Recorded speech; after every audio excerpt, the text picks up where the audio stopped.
حضرت جابر بن عبداللہ رضی اللہ تعالی عنہ فرماتے ہیں کہ رحمت عالم صلی اللہ علیہ وسلم ہمارے گھر تشریف فرما ہوئے۔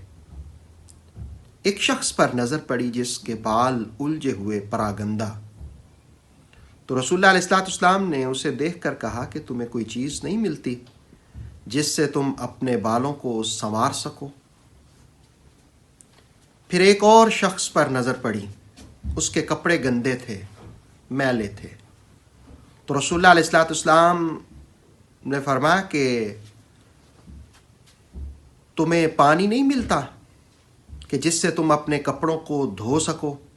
ایک اور حدیث میں رسول اللہ علیہ السلام نے فرمایا کہ مسلمان کا یہ حق ہے، مسلمان کا یہ حق ہے کہ وہ ہفتے میں ایک بار غسل کرے اور اپنے سر کو، اپنے جسم کو اچھی طرح صاف ستھرا کرے۔